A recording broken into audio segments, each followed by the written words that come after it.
Warangal Azam Jahi mill కార్మికుల భవనాన్ని ప్రముఖ వ్యాపారవేత్త అక్రమంగా చేజెక్కించుకొని వాణిజ్య భవనాన్ని నిర్మించుటకు ప్రయత్నిస్తున్న వారిపై ప్రభుత్వం తగిన చర్య తీసుకోవాలని వరంగల్ తూర్పు నియోజకవర్గం మాజీ శాసనసభ్యులు నన్నపనేని నరేందర్ డిమాండ్ చేశారు. 1937 సంవత్సరంలో ఆజాం జాహీ మిల్లు కార్మికులు అందరూ నగదు రూపేణా చందాలు పోగు చేసుకుని మిల్లు స్థలంలో కార్మిక భవనాన్ని ఏర్పాటు చేసుకున్నారు.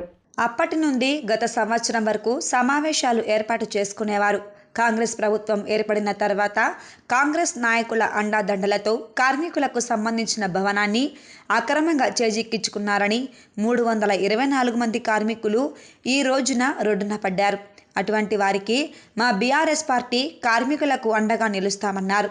గతంలో వ్యాపారవేత్త అయిన కాశం నమశివాయ బీఆర్ఎస్ పార్టీ అధికారంలో ఉన్నప్పుడు నాపై పార్టీపై బురద చల్లడానికి ప్రయత్నించినప్పుడు అప్పుడు మేము అతన్ని నిలదీశామన్నారు.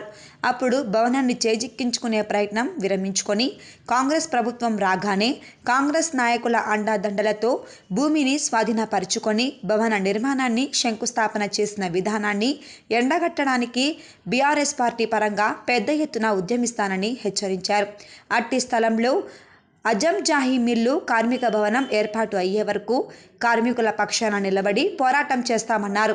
వాణిజ్య భవనాన్ని ఒక్క అడుగు కూడా ముందుకు పడనివ్వం.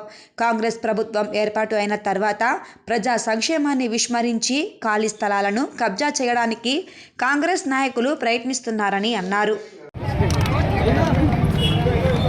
నిన్న ఆజాం జాహీ మిల్లు కార్మికుల యొక్క స్థలానికి కాంగ్రెస్ నాయకులు ఒక బట్టల షాపు యజమాని ఇద్దరు సంయుక్తంగా కొబ్బరికాయ కొట్టడం జరిగింది. మరి అది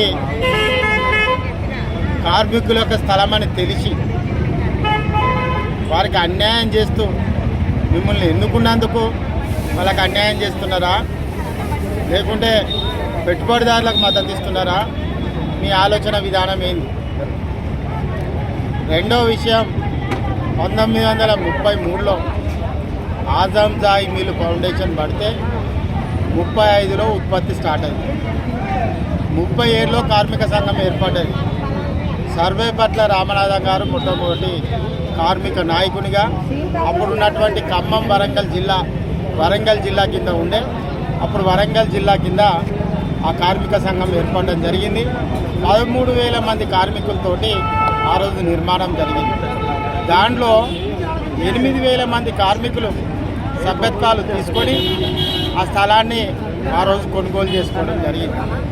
కొనుగోలు చేసుకున్న క్రమంలో వరంగల్లో ఇప్పుడు పెద్ద నాయకులు అనుకునే చెప్పుకునే వాళ్ళందరూ కూడా ఆ కార్మిక సంఘానికి నాయకత్వం వహించి బండారి నాగభూషణం గారు కానీ, పురుషోత్తమరావు గారు కానీ, బండ ప్రకాష్ కానీ, ఇలా చాలామంది చెప్పుకుంటూ పోతే చాలామంది మహానుభావులందరూ కూడా దానికి నాయకత్వం వహించారు.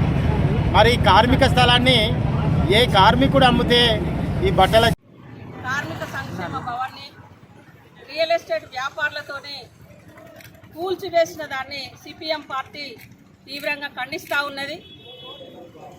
దాదాపు 100 ఏళ్ల చరిత్ర ఉన్న ఆజాం జాహీ మిల్లును ఇవాళ రియల్ ఎస్టేట్ వ్యాపారులకు, కబ్జాదారులకు అప్పజెపుతూ అధికారంలో ఉన్న పార్టీలు, గతంలో టీఆర్ఎస్ పార్టీ అయితేనేమి, ఇప్పుడు కాంగ్రెస్ పార్టీ అయితేనేమి, వాళ్లకు అండదండలుగా ఉండి కార్మికుల యొక్క రక్తంతో నిర్మించబడ్డ భవన్ని కూలగొట్టడం అనేది చాలా దుర్మార్గమైన విషయం.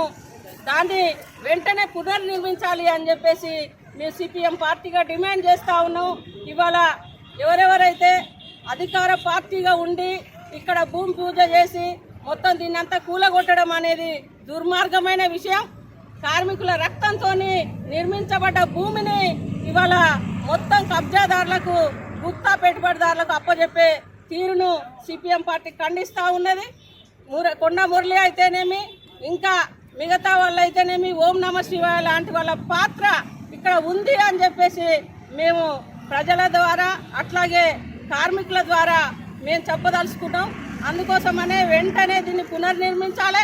పునర్నిర్మించకుండా ఇవాళ మీరు బుల్డోజర్లు పెట్టి కూలగొడతా ఉన్నారు. బుల్డోజర్లకు సిపిఎం పార్టీ అడ్డం పడుతుంది.